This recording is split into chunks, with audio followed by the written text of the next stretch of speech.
Good morning, everyone, and thank you for joining us today. My name is Ana Maria Studer. I'm the Advocacy Support Program Manager here at Standpoint. The link to the recording, because this webinar is going to be recorded, it's going to be emailed out to our Standpoint Legal Advocates listserv, and also it's going to be added to our YouTube channel and website later on. For today's presentation, I'm going to put on the chat box the link to the PowerPoint, and it will be easier to follow along. My role today is to facilitate the webinar. If you have any questions during the presentation, please type your question in the Q&A tab. And most of you probably know about our organization already, but for those that will listen to this later and those that don't know about us, Standpoint is a statewide organization. We are a team of attorneys and advocates working to assist individuals who have experienced domestic violence, sexual violence, and trafficking when it includes domestic and sexual violence. We also provide assistance to systems professionals who work with survivors. And we do this by facilitating trainings and answering calls through our action line. Example of the trainings that we do is our annual new laws training that we do throughout the state of Minnesota every year, our monthly webinars like the one we're offering today, and other trainings by request. Our action line is answered Monday to Friday from 9 a.m. to 4 p.m. and it's through our action line that our attorneys provide legal advice to survivors and our advocates connect callers with resources, safety planning. We listen and help callers identify possible options and next steps. Our webinar today is Extreme Risk Protection Orders. And our presenter is our wonderful Rana Alexander. Rana Alexander has worked in the domestic and sexual violence field since 1997. Ms. Alexander joined Standpoint, formerly known as Battered Women Legal Advocacy Project, BWLAP, in 2005. Ms. Alexander served as the executive director from 2016 to 2023. And in 2023, Rana transitioned to the director of finance for the organization. As an attorney for the statewide organization, she provides legal advice and consultation to domestic and sexual violence victims, advocates, and attorneys on legal issues that affect domestic and sexual violence victims.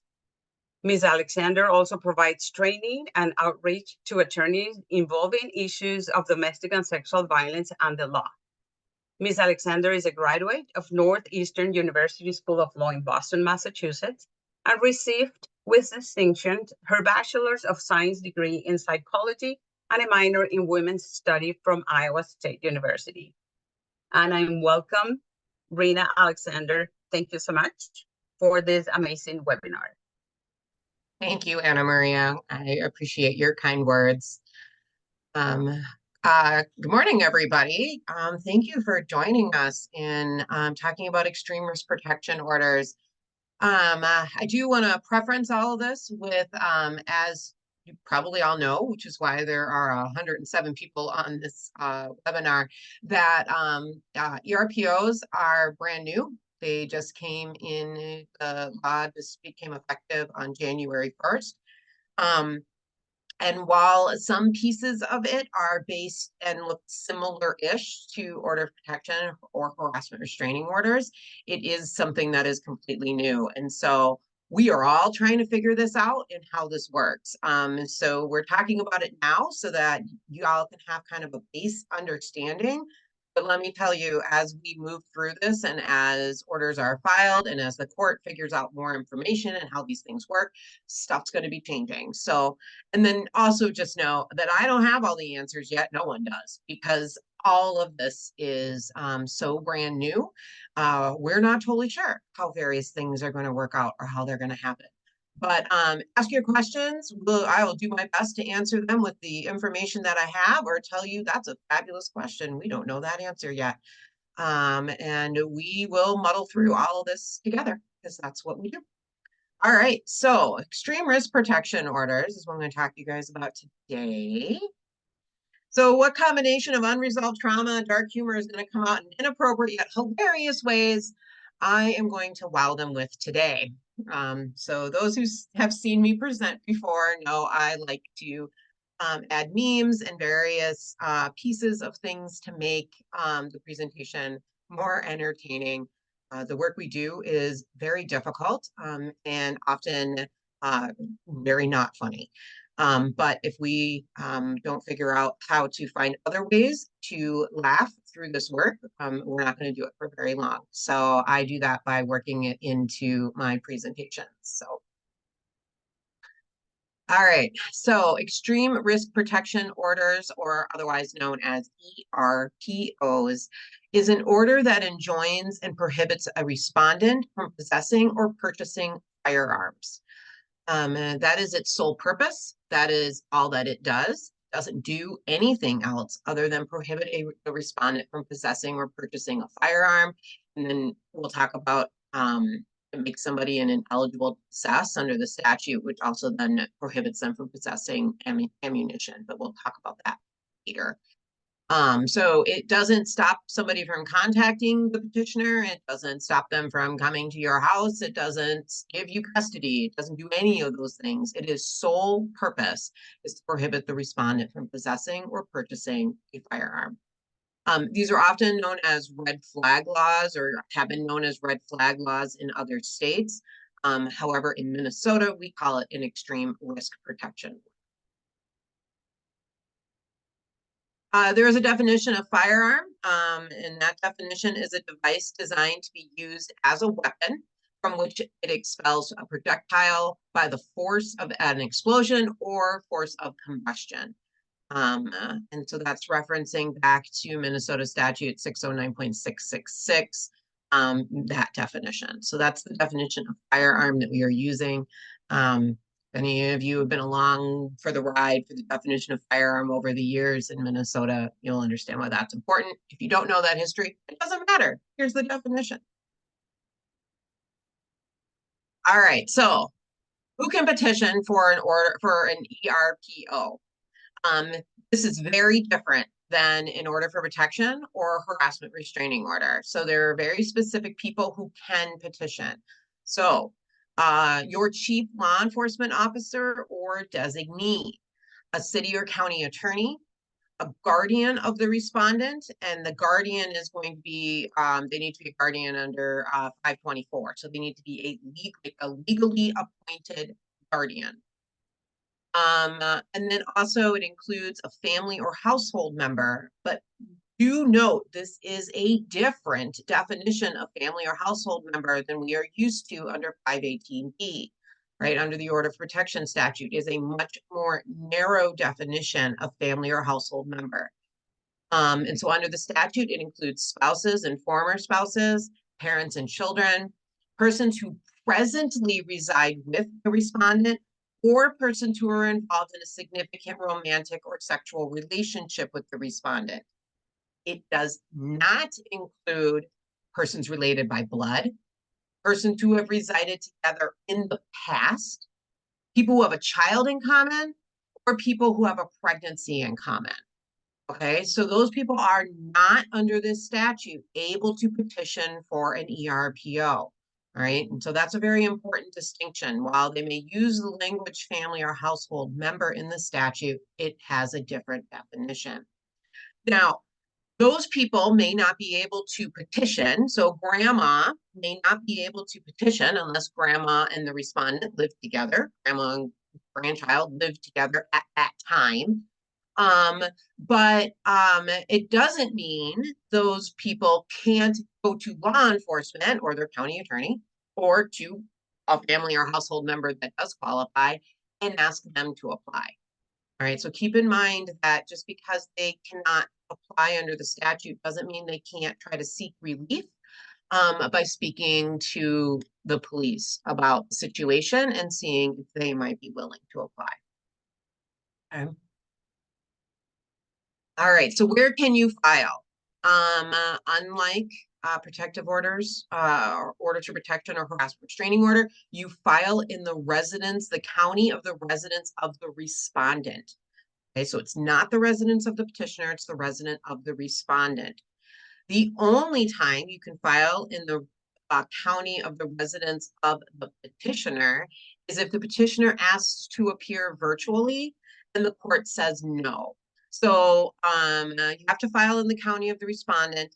If the petitioner does not live in that county, they can ask the court to appear virtually. If for some reason the court denies that request, then the petitioner can withdraw their filing and file in the county of residence where they live or where they are officed. And thinking about, again, this is law enforcement or prosecution who can also file. So what are you going to file? The person's going to file a petition for an ERPO, a firearms information form, and if they want to, a request for confidential address. It was pointed out to me either yesterday or the day before. Sorry, you guys. The days are like way collapsing on me. That there is no law enforcement information sheet. So just keep that in mind. It's not, the courts have not created one, and there is not one that is on the court forms. We will go through the court forms website later and specifically highlight those, and we'll roll through them. But just to point out that there is no court form, there is no form for law enforcement information. I do have a question about, does family and household member list include persons currently involved in a romantic or sexual relationship, or does it also include people who were previously but no longer involved? That is a good question, and the answer is it only includes people who are involved in a significant romantic or sexual relationship. You know what? I'd actually need to look at the statute. It's a really good question. I'll need to go back to the statute and figure out if it talks about previous or if it says current. Because the statute clearly removed people who don't reside together anymore, and people who don't have a child in common or don't have a pregnancy in common. But I don't remember, and it's not specifically in my slide, so I don't want to misspeak. I'll have to go back and check. Good question. All right. So in the petition, what the statute is going to require that's being alleged by the petitioner is that the respondent poses a significant danger of bodily harm to others, or is at a significant risk of suicide by possessing a firearm. Okay, so it's not just that there's significant risk to others or a significant risk of suicide to themselves, but it needs to be also by possessing a firearm.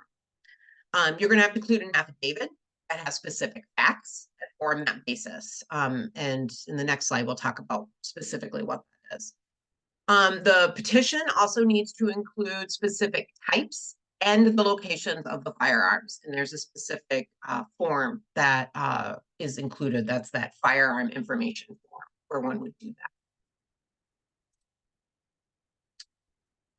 In the petition, one's going to need to allege very specific facts. These are things that are included as highlighted in the statute, and so these are highlighted in the petition. These are, you need to show some form of this stuff, and as much as you can show, that would be helpful. So, is there a history of threats or acts of violence directed towards another person?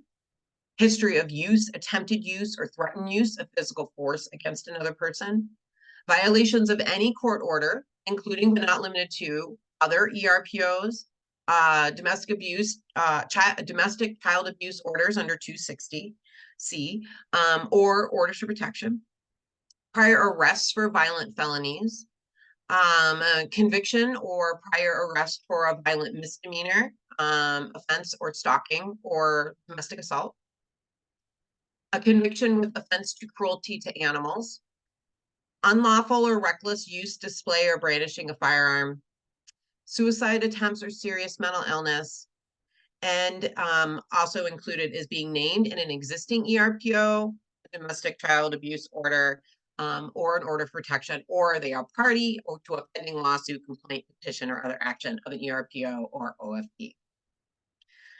There's a question about our mental health professionals and liability to this. There is some specific stuff about mental health professionals, so I will go through those slides, and if that doesn't answer your question, if you could pose it again, that would be great. All right, so you need to allege this pieces of information. There is an other category.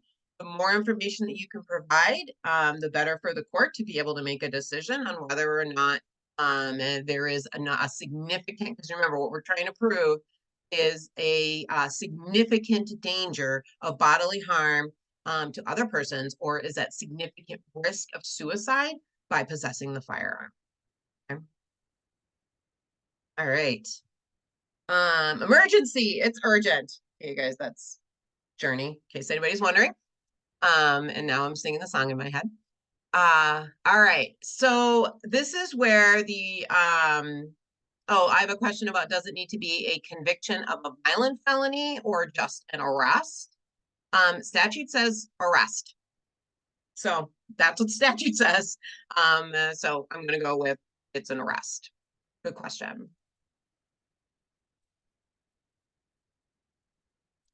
All right, so this is a space where it looks similar to an order of protection or a harassment restraining order, in that there's going to be emergency ex parte relief available, and there is longer term relief. But how this works is going to be a little different, and it's important to note. Okay, so first of all, if one wants to seek emergency or ex parte relief, they would petition for emergency relief, and then it needs to allege that they present an immediate and present danger of either bodily harm to others or of taking their own life. And then the court would need to be able to find probable cause that the respondent poses this significant danger of bodily harm to others, or is at significant risk of suicide by a firearm, and it is immediate and present, that danger of either that bodily harm or of taking their life. Okay, so you need to not only show that significant danger, you need to show that it is immediate and there is a present danger. And this is because if somebody is seeking emergency ex parte relief, ex parte means on one's own. It means the respondent isn't getting notice, right? Similar to an order of protection, harassment restraining order. The respondent is not getting notice. And so the court is going to issue this order without ever giving the respondent an opportunity to disagree or explain or give any other information. All right. So it is what's called extraordinary relief. And so therefore you have to show immediate and present danger. If the court decides that, yeah, in fact, I'm finding there is this immediate and present danger, that somebody is a significant danger to themselves or to others by possessing a firearm, they can issue the order for a fixed period of 14 days. That is the longest this order can issue for, unless a hearing is set. Okay, so order can be issued for a fixed period of 14 days unless a hearing is set. And that is unlike orders for protection or harassment restraining orders that don't necessarily have to have a hearing to go beyond that 14 days. ERPOs have to have a hearing to go beyond the 14 days.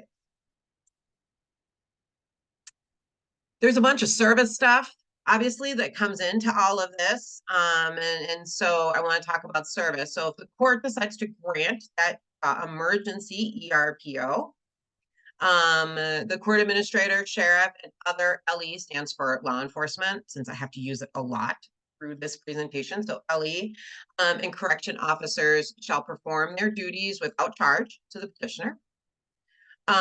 Personal service of the hearing can happen anytime up to 48 hours before the hearing.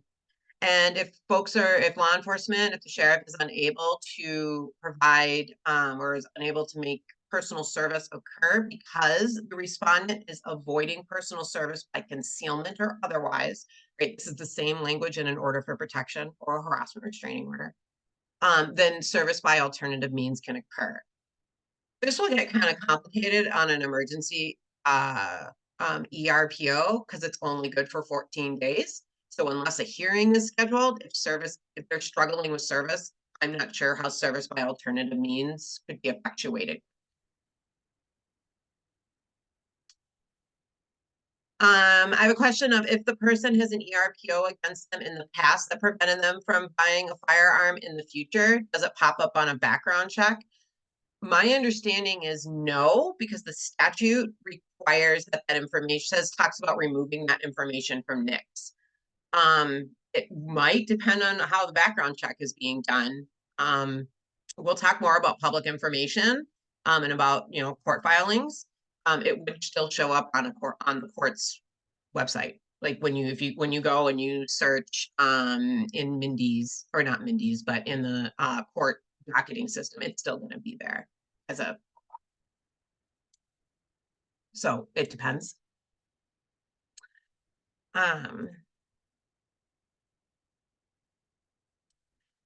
The petitioning agency is going to be responsible for service.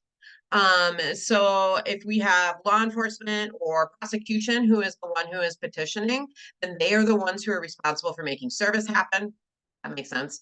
They are the responsible for any execution of legal process required they will also be responsible for the execution of any legal process required for the seizure and storage of the firearms subject to the order.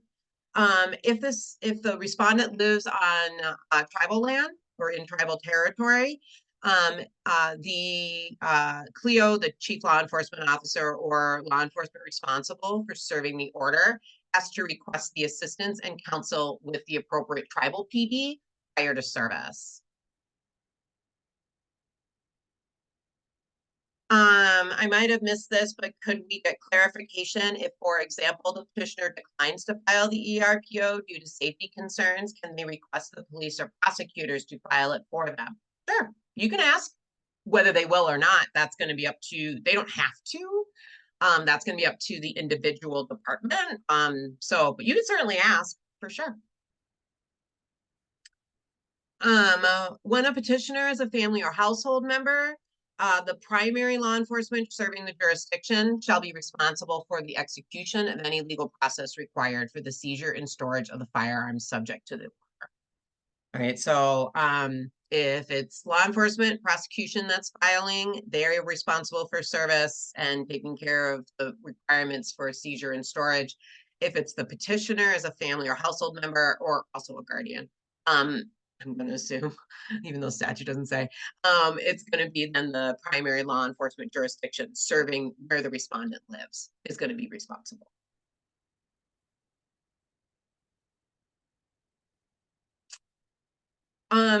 The statute has some specific information about service of the emergency ex parte order, saying that if the court has granted that, law enforcement is to personally serve, needs to be personally served immediately. They are to serve, and the statute doesn't define immediately, just says immediately. The petition and the order, a hearing date if that was requested, or and then notice about the right to request a hearing and the form to request a hearing. So similar to an order for protection, if a hearing was not requested as it relates to that emergency order, the respondent, excuse me, does have an opportunity to request a hearing. Again, from what I've read in the court documents or from the instructions from the court is saying you can super ask for that hearing.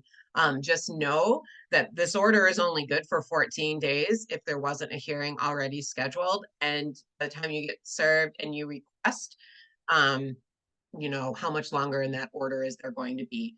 But the respondent may very well want to argue against the order for other reasons beyond just the fact that the fact that there's, it might expire in 15 days. Again, or there could be alternative service, which include if there alternative service happens, then they also have to include this form to request a hearing. Let's see, I have a question. Is there language that states that law enforcement needs to be the one to hold on to the firearms while the order is in place? I will get to that. So we'll talk about transferring of firearms in a little bit, and that will absolutely answer your question.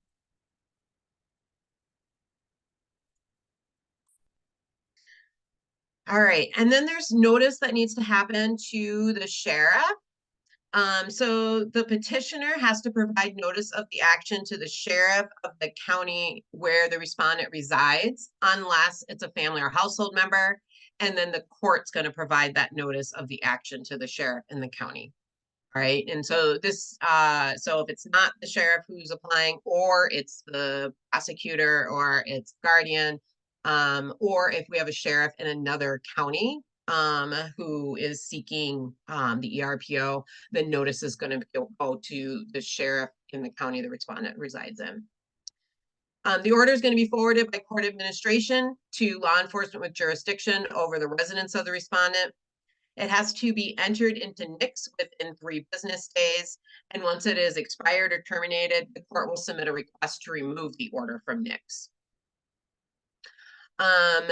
Each appropriate law enforcement agency, NICS is, sorry, you guys, NICS is the federal database that includes all the various information that would show up on like a federal firearm specific background check.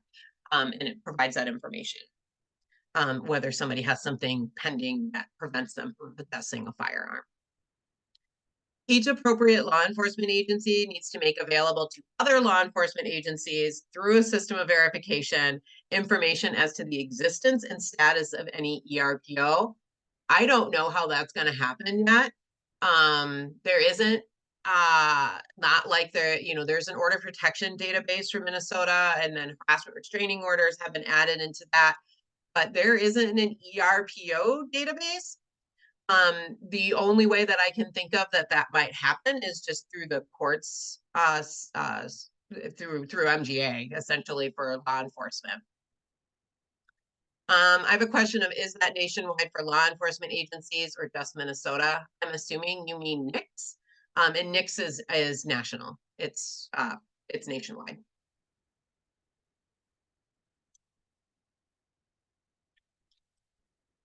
All right.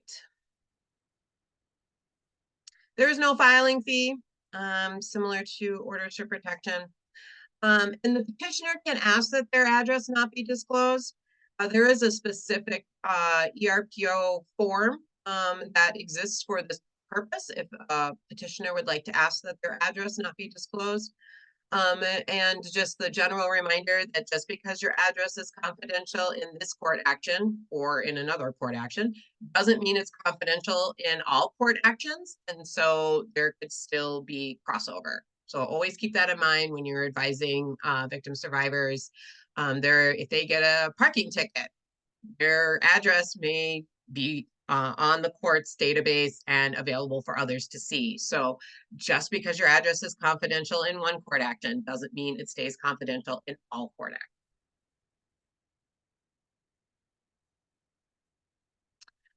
actions.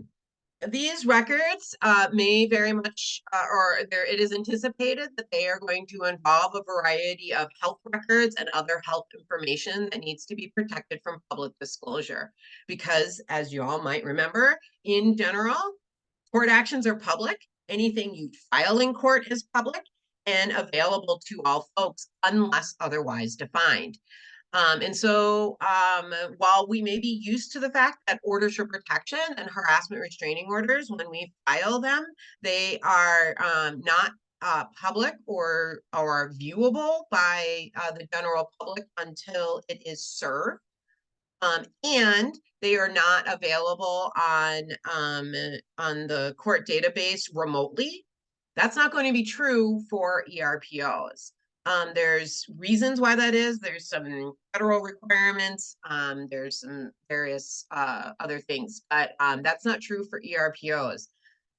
Anytime an ERPO is filed, it will be able to be seen in the court docket will be able to be seen. The records will be able to be seen. It will be public, and it will be public remotely. So unless measures are taken, like to protect information, like medical records from being seen as public, all that information would be public. We're going to talk a little bit. I have a specific slide where I go through a little bit more about what's going on with the court side of this, but know that for all health records and other health information, that is already declared by the Minnesota courts as being protected information from public disclosure. However, it requires the petitioner to do something, the person filing those records to do something. If you are filing for an ERPO by paper, so you filled out paper forms, you're going to court administrator, and you're handing it to somebody, you have to use the cover sheet for non-public documents, Form 11.2. If one is e-filing, you should probably use that document, and you need to use a filing code for medical report or medical record. It is the filer's responsibility to identify non-public records. Failure to do so can result in the document either being rejected by court administration, could be made available to the public, it could be stricken from the court record, and there could be sanctions. So it's really important, if you are filing any sort of medical or health record, you need to use this cover sheet, and if you're doing it electronically, you need to use the proper filing code. And this is true not only in ERPOs, but in all other places that you're filing stuff with the court, but it's really highlighted in ERPOs.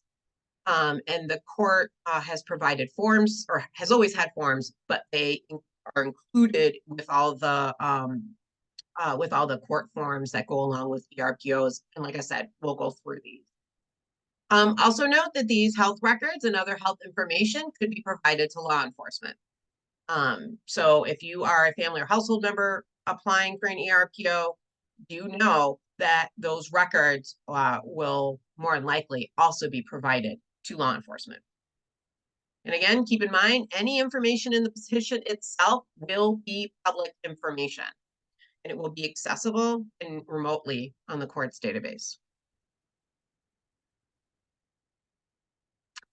The statute specifically states that mental health professionals with a statutory duty to warn, so some mental health professionals per statute have a duty to warn, and if they do, they also have a duty to warn if they believe that their client is a serious threat of physical violent behavior, or determines that their client presents a significant risk of suicide by possessing a firearm.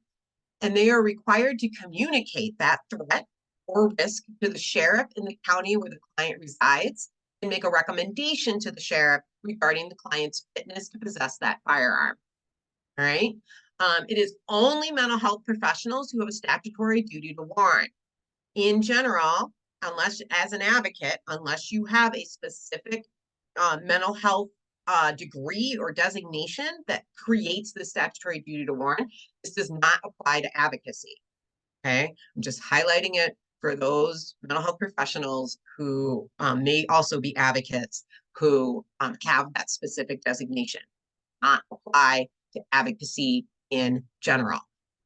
Our privilege would actually prevent us from doing this. So unless you have a specific statutory designation, but for those who do, know that this has been added to your duty to warn. You have to tell law enforcement, and you have to give them your professional opinion.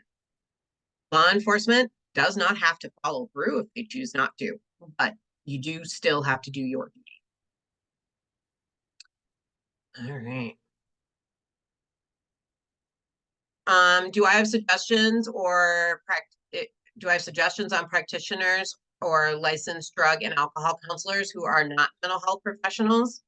I'm not sure what you mean by suggestions. I don't know. And I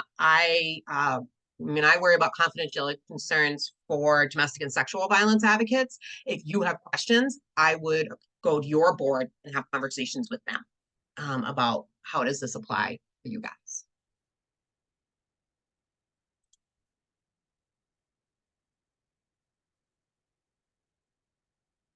Still waiting for a court date, like, my goodness, right? I feel like, especially after COVID, this meme is all the time. All right, so you apply for an ERPO.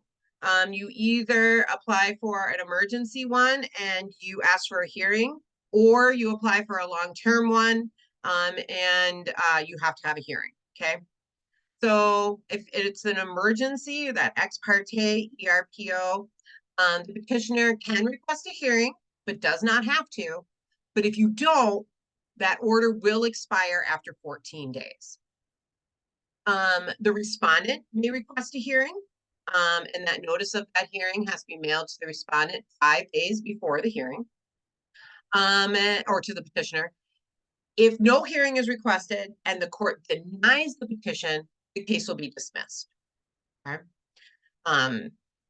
If one is seeking one of those longer term orders, and we'll talk about what that means in a minute, the hearing has to be held within 14 days from the date of petition when it is requested, right?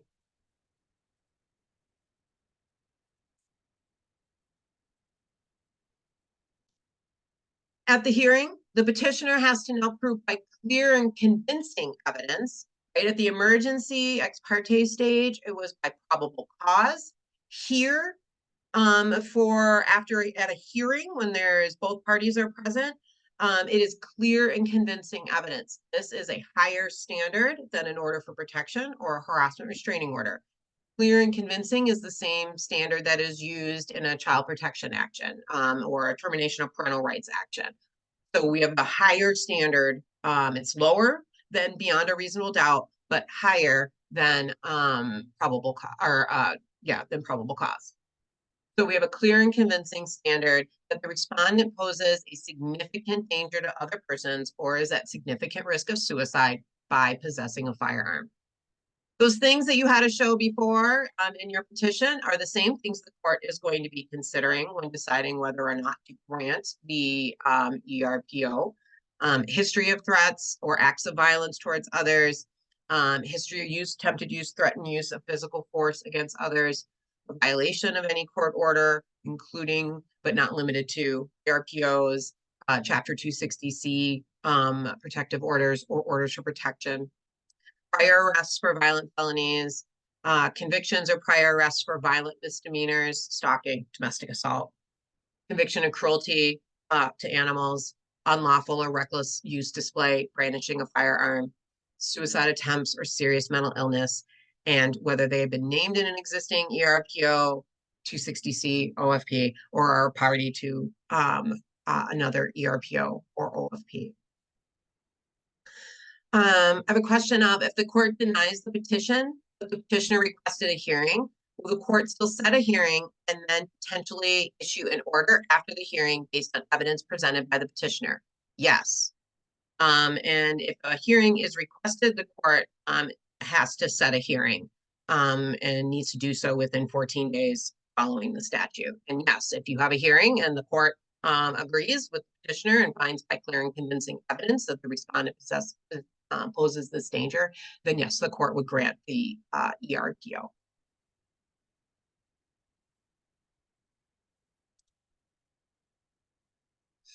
At the hearing, the statute says that the court may subpoena peace officers who had contact with the respondent, provide written or sworn testimony, and can consider any other evidence that bears on whether the respondent poses a danger to others or is at risk of suicide. That's what the statute says.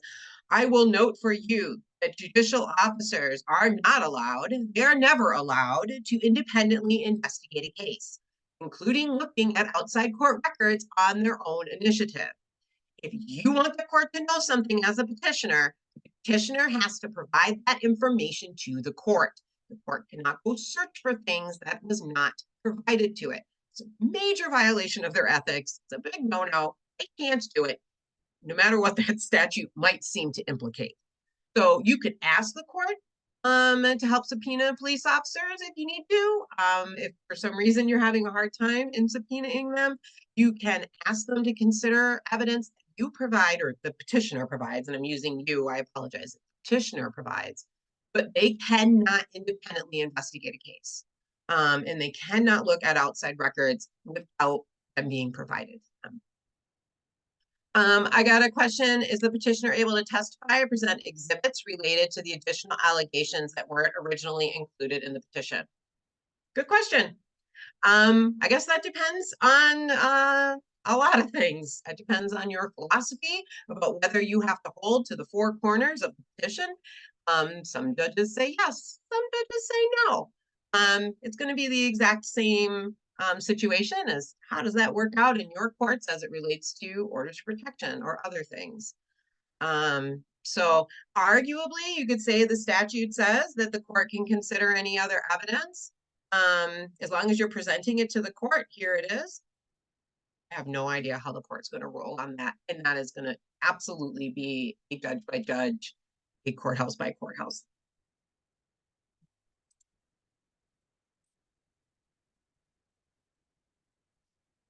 All right. So if the court decides that they feel that there is a reason to grant the order for, or the, oh goodness, you guys, what am I doing and who am I training? They find by clear and convincing evidence that the respondent poses a significant danger, and they decide to grant the ERPO. The statute is very clear about how long the order can be. The statute states very clearly it cannot be less than 6 months, and it cannot be more than 1 year. Somebody can seek to renew or extend that order, but the court is limited to 6 months to a year, and that is what the court can grant. If an emergency didn't already exist, so if the court didn't, so if either it wasn't requested or the court didn't grant the emergency order, the court also has to determine by clear and convincing evidence if the respondent presents an immediate and present danger of bodily harm. And that's important when we talk about the transferring of firearms. We'll talk about that in a little bit. So if the court hasn't already decided, it now also needs to decide whether or not the respondent presents an immediate and present danger of bodily harm.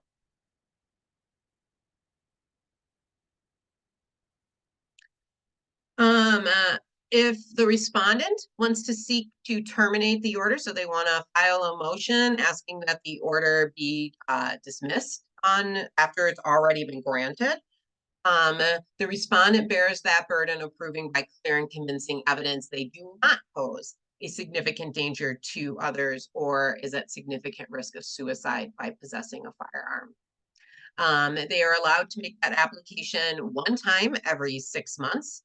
If the order is for 6 months, they can apply one time. So this is specifically defined in statute if the respondent wants to apply to dismiss the ERPO and what their burden would be in that process.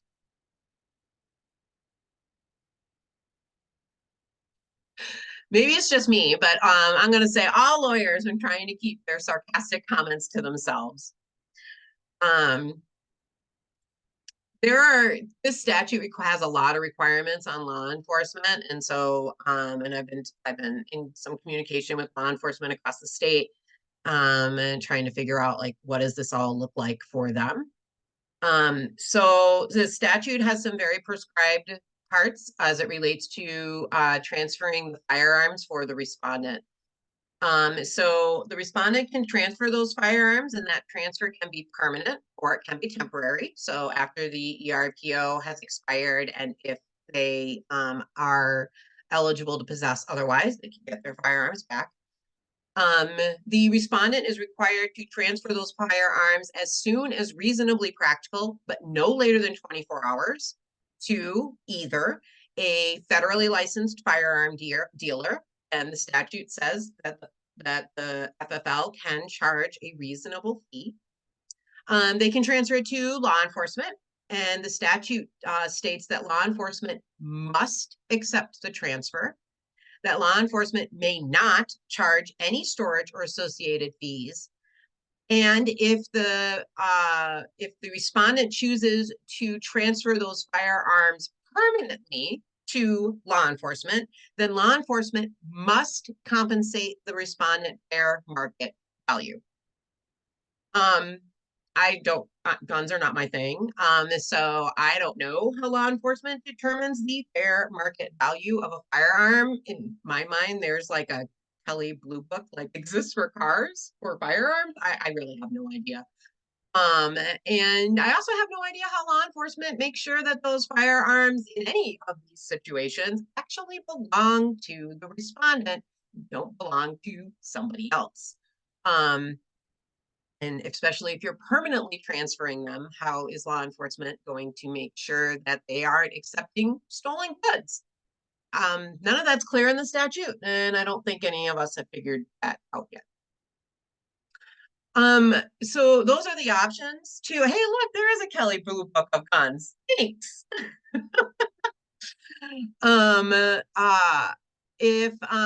So those are the main two options for a respondent.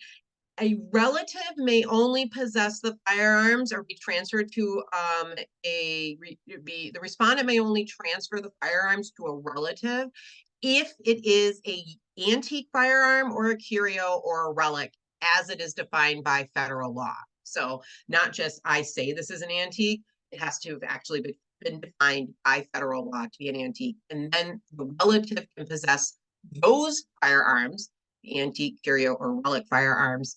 And they can only do so, of course, if they're legally able to possess a firearm and they don't live with the respondent. All right, lots of questions on. So if law enforcement won't be seizing the weapons when serving the order, is it up to the respondent to go turn them over? I'm going to answer that question in a minute. If it doesn't, then re-ask, okay? Because I think I answered that question. And then I know it's hard to get law enforcement to accept firearms per an OFP. Any thoughts about filing an OFP and an ERPO at the same time to make law enforcement accept the firearm? That's definitely a thing that folks may consider doing. It's not only about law enforcement accepting the firearms under an order for protection, and I have at the very end, I have a kind of a breakdown of the different, like, really quick and dirty differences of orders for protection, harassment restraining orders, and ERPOs. You know, under Minnesota law, law enforcement doesn't have any authority to say, get a search warrant and obtain firearms in an order for protection. You will see in a little bit when I get there, law enforcement has that authority here to get a search warrant. So if you do have a client that is, if you're working with somebody, a victim survivor who is extremely concerned about firearms, and wants the benefits of an order for protection, because there are lots of them, right? It may make sense to file for both.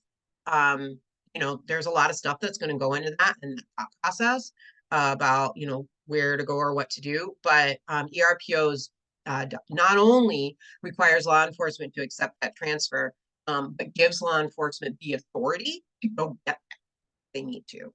So that's also helpful. All right. Someone says, at least in many circumstances, there should be serial numbers and registration on the firearm. If the serial number has been removed, we can probably fairly assume that the firearm has not been obtained illegally. Sure. Uh-huh.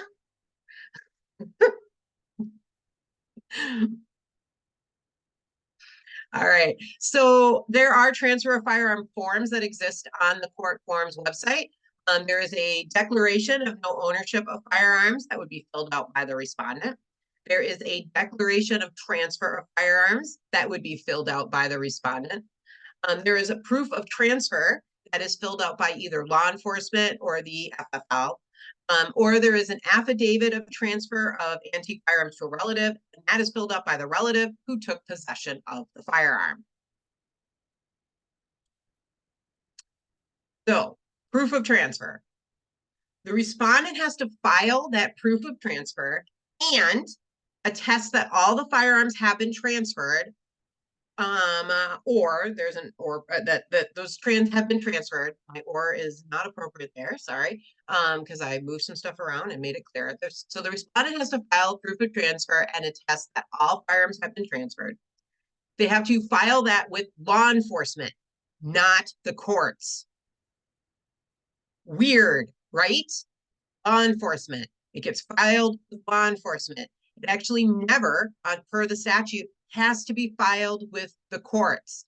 I mean, you can, but if you do, then you should use cover sheet for non-public documents form 11.2. But it doesn't have to be filed with the courts. It gets filed with law enforcement. Law enforcement or the FFL shall provide proof of transfer to the respondent, showing that it's either been permanently or temporarily transferred, the name of the respondent, date of the transfer, serial number, manufacturer, models of all transferred firearms. If it's transferred to a relative, the relative has to sign that affidavit saying that it was transferred. They have to do this within 2 days of being served the order. If the respondent claims they do not own or possess any firearms, and it's own or possess, then they need to file a declaration of non-possession and attesting that they do not possess any firearms. They file it again with law enforcement, not the courts. If they file it with the courts, they use that cover sheet of non-public documents form 11.2, and they have to do so within 2 business days of being served with the order. A question: if the proof of transfer is filed with law enforcement and not the courts, is there any way the petitioner will find out if the firearms will be transferred? Yes, you'd have to call the law enforcement and ask. That's the only, again, this is one of those, statute doesn't provide for any information. We're all still trying to figure that out. I would guess it happens by calling law enforcement and asking, in the same way that when something is served, we have to call law enforcement and ask. That's going to be my guess at this point. A good question.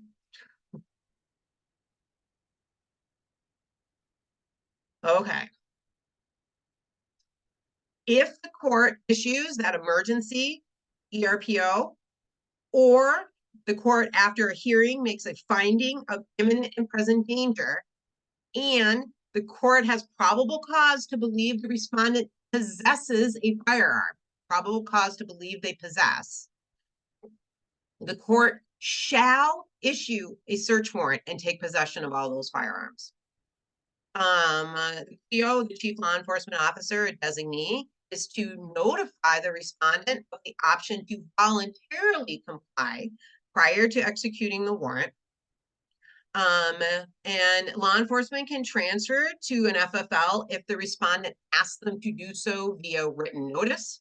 If that happens, FFL gives proof of transfer to law enforcement, and then they need to, and then the statute says then they file that proof of transfer within 2 days, but I don't know who they're filing it with because it has to be given to law enforcement. So I guess they're filing it with themselves. Don't understand. So this is important that that's how that search warrant would happen, is if there's an emergency order and a finding, or this additional finding of immediate and present danger, and the court finds there's probable cause to believe that the respondent possesses a firearm, the court can issue a search warrant. I've heard some guidance towards law enforcement, that law enforcement would have to ask for the search warrant through the way that through their normal search warrant asking ways. I'm not really sure, because the statute clearly says the court shall issue that search warrant. So I think this is a process piece that's going to be figured out by county. And it might be a conversation you want to have with law enforcement or your courts, depending on where your relationships are, ahead of time. But how is this going to happen? Like, who is going to be taking care of this to make sure it doesn't get lost in that process, like it doesn't fall through the cracks.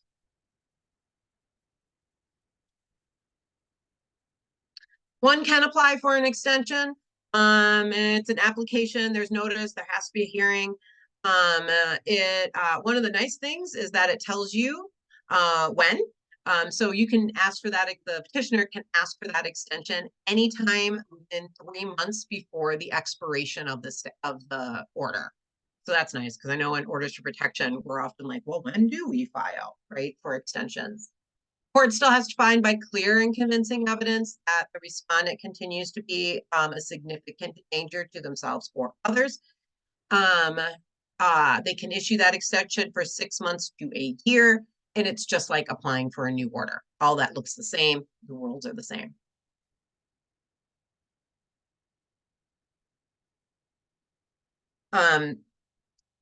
Somebody is saying that it sounds like the lag and delay of transfer of guns taking place would actually put clients in more danger. That's possible. So I think, this is part of that safety planning. And does this Does an ERPO make sense within the safety planning or not? Guns are have and always have been a hot issue here in Minnesota, and a thing that we have to think about carefully. There are reasons why one might apply for an order for protection and simply asking for sub 7 relief, not a hearing, because they don't want firearm prohibitions to attach. ERPOs are a tool, but nothing can happen immediately because you have to, there's requirements around notice, and we are talking about constitutional right, or at least the way that the United States Supreme Court has interpreted a constitution. And that requires a lot more due process when we're talking about that. Oh, I hear you. I don't know whether this is going to be the best or greatest option. Certainly it isn't for a lot of our folks. It might be for some of our.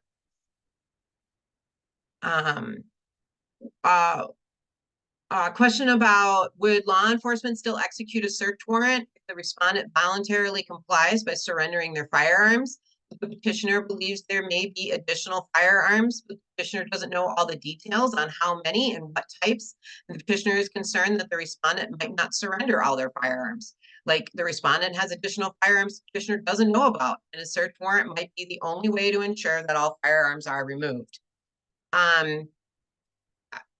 Law enforcement needs probable cause to get a search warrant. That is why the statute says that they not only need imminent or immediate and present danger, and probable cause. So the only way to get a search warrant issued is probable cause.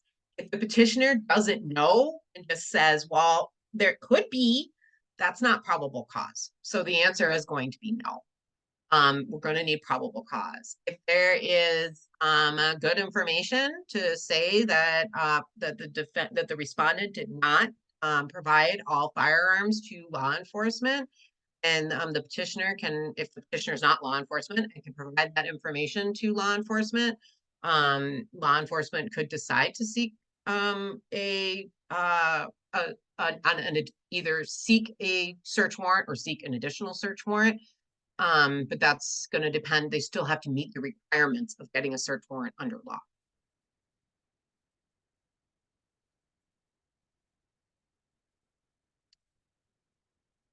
Any insight on how a household member requirement will be determined if a victim survivor were to leave their abusive partner and no longer be considered a household member? Maybe. I don't know. I mean, I think that they might fall under the significant relationship part. I don't know. I think that's going to have to be played out in case law. I mean, I think we would argue, and we have case law under orders for protection that says that it's silly to say that somebody has to stay in a relationship just and to be able to get protection. But truthfully, we just don't know.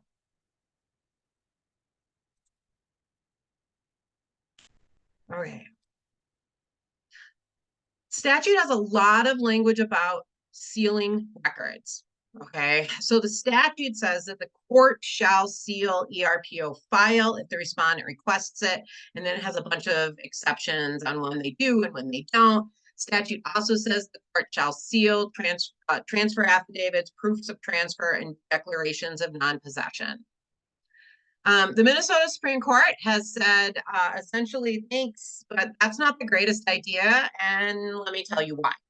The Minnesota Supreme Court has said, well, one, it's court data, and we get to do with court data as we choose to do with court data. And thank you very much, legislature, for your concern, but separation of powers. And two, if we seal any of these things, nobody's going to get to see them, including law enforcement, because the only people who can see sealed records is the court, and even at that, it's people high up. It's an additional level of security. So even only high up people in the court can see a sealed record. So the Minnesota Supreme Court said we're not sealing any orders or files. If the court was to even order that something was to be sealed, we're not going to do that. We're going to mark it as confidential instead, because we think that's really what you were trying to effectuate. And that's because it can't be seen outside the court, and it would make enforcement by law enforcement impossible. So again, keep in mind the petition, the order, the whole case is public unless a specific court order otherwise, right? And non-public ERPO records will be accessible to law enforcement. So the court made that distinction. They issued an order. They issued a couple of orders around this over the. They've issued two in the last couple of months. The most recent one was on December 31st. And there's the order information, but saying that we're not going to seal stuff. We're going to mark it as confidential. We need you to use the confidential forms that I've already talked about a bunch of times. The court isn't going to do these things automatically. If it doesn't fall under, if it's not something that's qualified under court rule already, you're going to have to seek an order from the court asking for it to be made confidential. Otherwise, stuff is public. Court records are public. This information is public. And that may be important for the folks that you work with, for them knowing, for a variety of reasons. So you just, things to keep in mind. If participants are concerned about the potential immigration status concerns for a respondent with this being public, are there any concerns there? There could be. I will be clear, I am not an immigration attorney. I would want somebody who is much smarter about immigration to think about those consequences. But I do know that when people are adjusting status, a lot of different things are looked at, and I know mental health can sometimes play in. I think if you have somebody who is a respondent who who is an immigrant, who hasn't adjusted to citizenship status, they may very much want to talk to an immigration attorney and find out how that might play out. That's a really good question, Maria. I hadn't even thought about it. Thank you.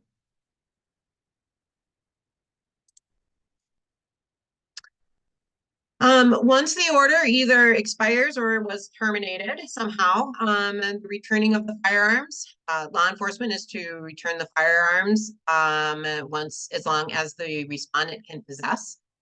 And if it's a FFL, a federally licensed firearm dealer, they can be returned upon request of the expiration of the order if they are able to legally possess. Otherwise, and they have to comply with all other laws as it relates to transferring a firearm. A friend in jail asked me to post bond. I don't know how this will help, but okay. It's James Bond. Old James Bond. Older. It is a gross misdemeanor if the petition is materially false or with intent to harass, abuse, or threaten. So if the petitioner is filing a materially false affidavit or petition, it is a gross misdemeanor in Minnesota. It is a misdemeanor if the respondent possesses while the ERPO is in effect. It also will prohibit them from possession for 5 years.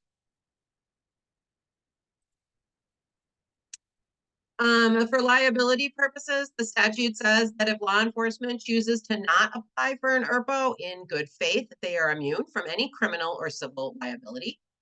Law enforcement is immune from any criminal or civil liability for any damages or deterioration of those firearms while they are in possession of them, unless their behavior is reckless, gross negligence, or intentional misconduct.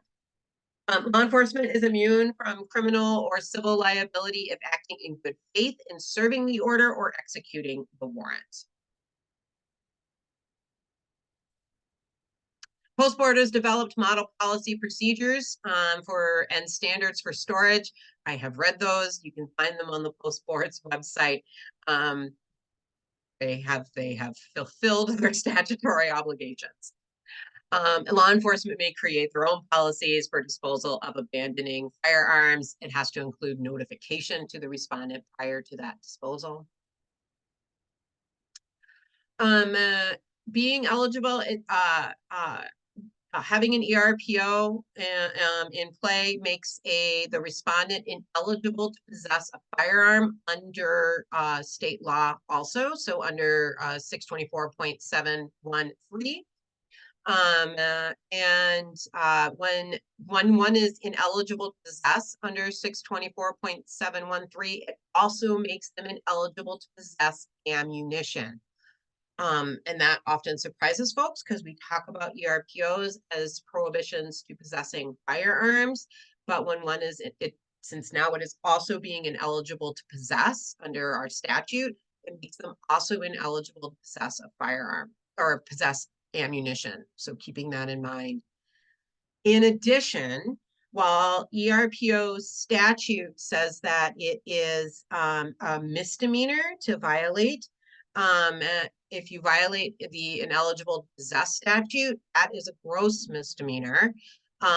So there are two separate charges that could happen here that have two separate legal classifications, one a misdemeanor, one a gross misdemeanor. So just things to keep in mind. Like I said, came in effect on January 1st and applies to all permit background checks on or after that date. There are some grants available for law enforcement in case anybody's interested. It's very specific about how those grants are supposed to work. If you're law enforcement, you can go check that information out, but there's the information. All right, let's go look at the forms. I got 20-ish minutes here to do. All right. Okay, so first of all, you go to the Minnesota Judicial Branch website, right?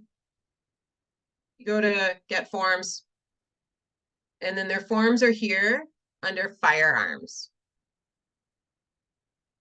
There are a variety of forms that are here under firearms that do not specifically apply to this. If anyone is interested, restoration of firearm and ammunition rights, permits to carry. But down here, this is where our petition for extreme risk protection orders are. There's your packet. Here's our instructions for if you need to use that cover sheet for non-public disclosure. There are instructions for how to apply for the extreme risk protection order. The instructions are pretty good. So I encourage folks, if you're doing this the first time with somebody, make sure, pull up the instructions, go through them to help make sure you're not missing anything. I'm going to pull up the petition here. So see where this, I have two screens. Yeah, sorry, you guys. So I have my one screen in front of me. But my other screen is where these things are popping up. So you get to see the side of my face now. So you can see here are the forms. Interesting. The court created a new case type called extreme risk protection order. Just know that that's where they created this case. And then here would be, this is kind of your standard information. You fill out the things, you answer the questions. If you're requesting a confidential address, you would check the box, you would fill out that form. Down here, it talks about if you're a family or household member, how are you, what is your specific qualification? And it talks about significant romantic or sexual relationship, length of relationship, type of relationship, how often you have contact. Still doesn't answer that question for me if it counts, it's former. So I'm not sure still. You give the respondent information. Sorry, I hate it when people scroll when I'm not the one scrolling. So I'm trying to be conscious of that. And you request the order. You're saying they pose a significant danger. You would say either or one, I want this temporary order. There's this immediate and present danger. And I understand it's going to last only for 14 days and it does not require a hearing. And I'm requesting a long-term order, 6 months to a year, and I understand a hearing has to be held. You can check both of these boxes, or you can check just one or either of those boxes. Okay, so you don't have to fill out two separate petitions if you want an ex parte, if you want that emergency order and you want the long one. You can check both boxes. You only need to check this request for a hearing if you are asking solely for that temporary emergency order. You're going to get a hearing no matter what if you want if you're seeking that longer term order. Down here is then the reasons, and you want to give as much detail as possible as it makes sense, right? I mean, there's some safety planning stuff that goes in here if we are doing this on behalf or working with a victim of domestic or sexual violence. So being thoughtful, just like you are in an order for protection or harassment restraining order petition, being thoughtful. But remember, the court still has to find significant danger. And depending on the circumstances, either it's going to need to be able to find that there's a probable cause that this is happening. So there needs to be enough there for the court to make its decision. So, and then here are the things that were in the statute specifically. History of acts of violence, history of use or attempted use of physical force, previously violated, prior arrest, convictions,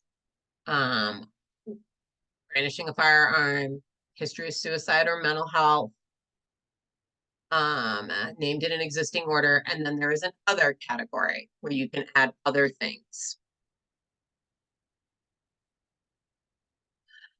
There's a question about if the request for ERPO is denied initially because of lack of merit, will the respondent receive a copy of the request? That's not in the statute, doesn't say for sure. My guess would be no, in the same way that if you apply for an order for protection and it's denied, it doesn't get served. And that's pretty common in courts if you're seeking some sort of emergency relief that doesn't involve service on the other party, then service doesn't happen unless there's a hearing that's scheduled. If there's a hearing that's scheduled, it will get served. Were we supposed to check for mental health providers on the form? It only lists LE and family. Where are we supposed to check for mental health providers? Mental health providers cannot apply for an ERPO on their own. They have to tell law enforcement if they think somebody is a significant danger, but they cannot apply themselves. So that doesn't answer the question. Please resubmit. If you're making an emergency request, you have to explain why it's immediate and present. You can then make that request if you need to appear virtually. That's here in the petition. You can appear in person or you don't care. And then you got to fill out the firearm information form. You got to sign it, date it, signature. And then if it's an attorney, the attorney's signature block. Right. So that's the form. It's pretty, like I said, it's fairly straightforward. It looks similar-ish to orders for protection or harassment restraining orders. I do want to show the firearm information form.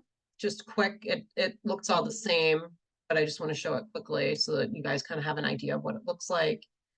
Welcome to follow along. So the information they're going to look for is they want to know what type of firearm and its description and where is it.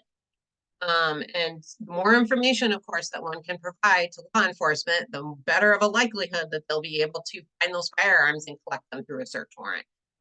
If there isn't information, it makes it much harder for law enforcement to find the information to obtain the firearm.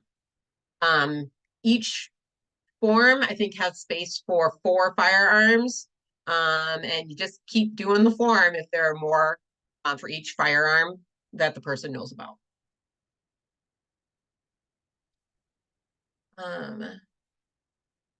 And then I want to show the where is it? So the confidential address form looks exactly like the one for orders of protection. But I do want to show this cover sheet for non-public disclosure, because I know it's something that probably advocacy hasn't seen.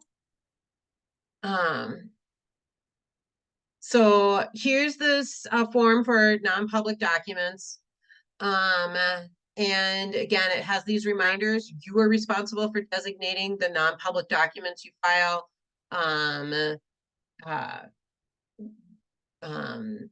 If there is not a legal reason to make the document non-public, it may be made non-public. It may be made public after they notify you. So you can't just say, I want everything to be not public. doesn't work that way. There has to be a reason under court rule to be able to make something non-public. And if you're e-filing, you provide this as a separate PDF. And then you tell them what it is. And so mostly you're going to be saying their medical records as defined under the rule, and or saying that they're for some other reason, and there has to be a legal reason why these are non-public documents. So, and then saying specifically which parts are non-public, or there's a court order, and then you need to say the court order, and then you fill it out. If one's an attorney, then you would have those things. If not, if the petitioner has filed a request for confidential address, then one would just put their name and they would sign it and date it. All right, I think those were the major forms that I wanted to show folks to make sure that they were aware.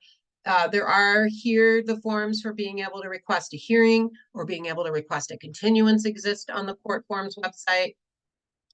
The forms for that the respondent would need to file about declaring non-ownership or that they transferred it, the proof of transfer, the affidavit for a relative is also here. With a good instructions sheet reminding folks that you don't, like, the court is providing these forms for folks, but you don't have to file those with the court. And also reminding you, if you do file them with the court, you want to file this cover sheet for non-public documents. There's a form for requesting an extension and a form for the respondent if they want to seek to terminate the order. All right. For the non-public documents, can we put a medical reason, and will that often suffice? When you for the non-public documents, can we Susan, can you rephrase that? I'm sorry, I'm not understanding. And while you do that, here's the court forms website where you get directly to the court forms. I think Raylene posted it a little bit earlier for folks too, so you can check that out. And then, so kind of I got 13 minutes to answer any further questions folks have and to show you this the differences between OFPs, HROs, and ERPOs. Like I said, this is a pretty quick breakdown. Some folks might have seen something similar because I have one that looks like this that is for OFPs, HROs, and DANCOs. I pulled DANCOs out and I put ERPOs in here. This is, it tells you the statute that applies for each order. It tells you the type of order. So an order of protection is a family court order, harassment restraining order is a civil order, and ERPO is a civil order. And I think that's important to note, you guys, these are not criminal orders. And even though while prosecution is under statute able to ask for, is able to petition for an ERPO, it's a completely separate case file. It's a completely separate court action if prosecution is doing that. They would fill out the petition. They're going to go file it at the court. The court's going to open a civil court file under ERPO, and there's going to be a whole separate hearing. These are not things that can occur in the criminal case, right? It is a completely separate from the criminal case. Unlike a DANCO, right? A DANCO is part of the criminal case. Prosecution asks for it as part of the criminal action. ERPO is completely separate, okay? The allegations of things are different, right? Under orders of protection, you have to allege domestic abuse, physical harm, infliction of imminent harm or injury, terroristic threats, criminal sexual conduct, sexual extortion, or interference with an emergency call. Harassment restraining order has their 6 things that one can allege, including physical or sexual assault or repeat of incidences, right? An ERPO, one has to allege a significant danger of bodily harm to another or is at risk of suicide by possessing a firearm, right? Keeping in mind it's by possessing a firearm. Who seeks these orders? an order for protection or harassment restraining order, it is the victim in either domestic abuse or harassment who seeks the order. However, in a extreme risk protection order, it is either law enforcement, prosecution, family or household member as it is of the respondent, as it is defined in the statute. Remember, we got a different kind of definition there. And it is, guardian of, or the guardian of the respondent. What kind of relationship do you need to have to the respondent? It's either family or household member for an order of protection. And then technically there's no special relationship necessary, not for an order of protection or an ERPO, because it can be any of those people above to be able, I might want to update that and change that to be the ones that are above, as I kind of think through this. Sorry, you guys, as like I said, we're all learning about how this works. And then the relief, order for protection relief is very broad. You can get possession of property, you can get custody, you can get child support, you can get somebody excluded, you can get no contact. Harassment restraining orders is much more narrow.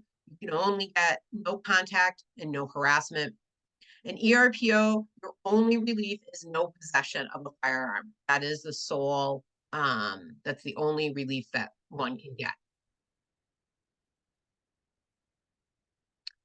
As it relates to fees, there is no fee for the petitioner or the respondent. For an OFP harassment restraining order, there's no fee for the petitioner or respondent if the petition alleges acts that constitute violations of stalking or criminal sexual conduct. And extreme risk protection orders, there's no fee for the petitioner. The statute only says petitioner. I don't know how that's going to play out for the respondent. For hearing timelines, there are strict timelines for orders for protection. There are no timelines for harassment restraining orders, and there are strict timelines for extreme risk protection orders and telling the court that when a hearing has to be held. Here's something else that I do want to highlight for folks. So can testimony be used against the respondent? In an order for protection, order of protection statute says very clearly that the respondent's testimony in an order for protection cannot be used against them in a criminal case. And that same language does not exist in a harassment restraining order. And so sometimes that can be really important in a variety of different circumstances, and it sometimes plays into whether or not you want to apply for something or not. But in an extreme risk protection order, their testimony can be used. There's no statute that says it can't be. And so their testimony could be used against the respondent. Anything they say in an extreme risk protection order case in that hearing could be used against them in a criminal case. Something I just want to flag for folks, because it is that is a difference from the order for protection statute. Are there firearm prohibitions in orders for protection? Yes, if the hearing we have a hearing that is held, or if there's a hearing that's scheduled. In harassment restraining order, nope, we don't have any firearm prohibitions. And then in extreme risk protection orders, yes, there are firearm prohibitions. And then, of course, things just to always remember, even if an order for protection is dismissed, you could still have a DANCO, or here in ERPO. Even if the HRO is dismissed, you can still have a DANCO or other criminal no contact order. And even if the ERPO is dismissed, there could still be an OFP or a DANCO or some other criminal no contact. All right. So ends another week of me not becoming unexpectedly rich, much to my dismay. All right, what questions do folks have? We got 7 minutes. If someone other than the police or prosecution files, would they have the option for attorney representation for the hearing? And I'm assuming when you say they, you mean the respondent, and the answer would be the respondent can certainly hire an attorney, but an attorney will not be appointed for them because it's a civil case. And we're not at risk of life or liberty, and that's when the Constitution requires that attorneys be appointed. So no. Good question. either party. If it's law enforcement that applies, or law enforcement could ask their, for law enforcement, their attorneys are their city or county prosecutor, depending on which law enforcement it is. They can ask them. I don't know if they will represent them or not.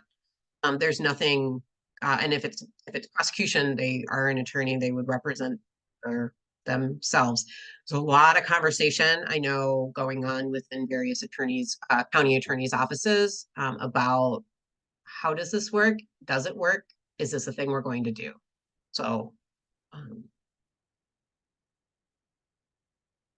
other questions? Would a non-law enforcement or prosecutor petitioner be able to have an attorney? Certainly hire one, absolutely. One is not going to be appointed.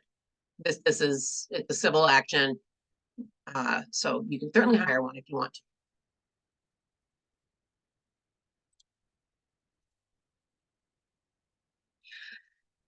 So if I'm hearing all this correctly, we can just call law enforcement and tell them what is happening, and they will go from there. You can try. Law enforcement is not required to do anything. You can absolutely talk to law enforcement, ask them if they would be the ones who would file, and they may say yes, or they may say no. The statute doesn't require law enforcement to file an ERPO based on anybody's request. Even if while statute requires mental health professionals who have a duty to warn to tell law enforcement if they have a specific concern and make their recommendations, law enforcement still has the discretion to, on a good faith basis, say, we appreciate your concern, we are not going to file that. So like, you can do it, but whether or not law enforcement is going to be up to them.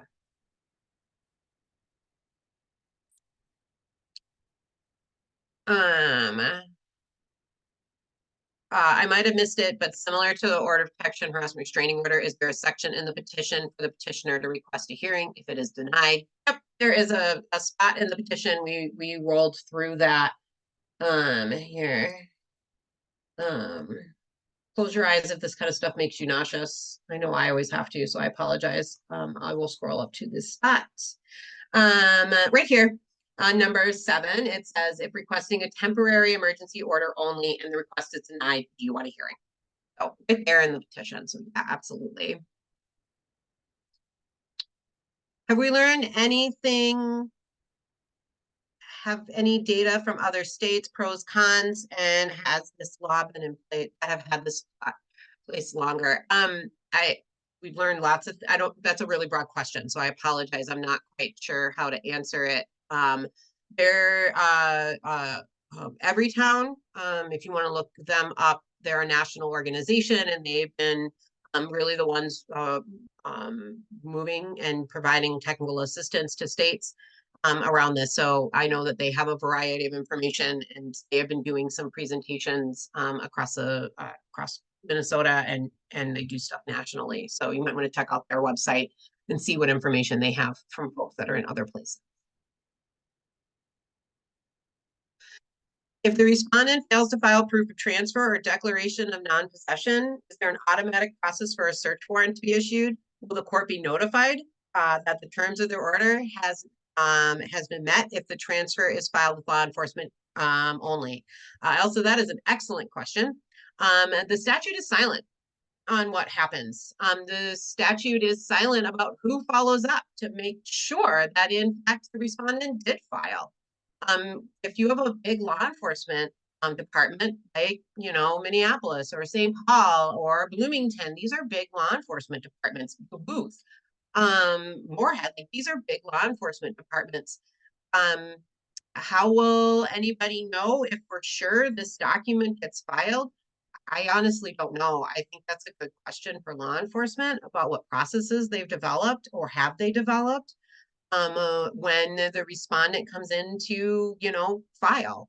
What processes have they developed for accepting these firearms? I can very much understand why law enforcement would get a little nervous just having somebody who has had this ERPO filed against them just now showing up unannounced with a bunch of firearms to their office. It would make me nervous. Maybe law enforcement's super cool with it, but it would make me nervous. I think these are some conversations you're going to want to have with your local police and sheriff's departments, because it is the statute is not clear. And all of this is brand new. And what I can say is that there isn't a process in statute that says if the respondent doesn't file within 2 days this proof of transfer, then law enforcement can seek a search warrant. That is not in statute. So these are all excellent questions. We at this point don't have good answers. I don't have any good answers for, and I would say talk with your law enforcement. And again, I'm always happy to help and be involved in those conversations if that makes sense in trying to figure this out, because this is all brand new. We're all working on it. So good question. When requesting an extension, if it is denied, does it automatically cancel the one already standing? That is a really good question. And the statute doesn't say, my gut would say no, that it doesn't. But honestly, I don't know. It's a good question, but I don't know that answer. If you file early, 3 months before it ends, and then the court says, no, I'm not extending this, is the court then going to dismiss the one that's already in existence? I don't know. That might be a time when the respondent takes the opportunity to file their own motion to terminate the order. Could be. And I'm going to take the last question that I have because I'm conscious of time. I know I'm a minute over. You guys have had great, fabulous questions. Is the standard for issuing a search warrant the same as in a criminal matter? Mostly I'm wondering about how quickly a household member's information would be considered stale if they're not in the home anymore. And that is a really good question, Maria.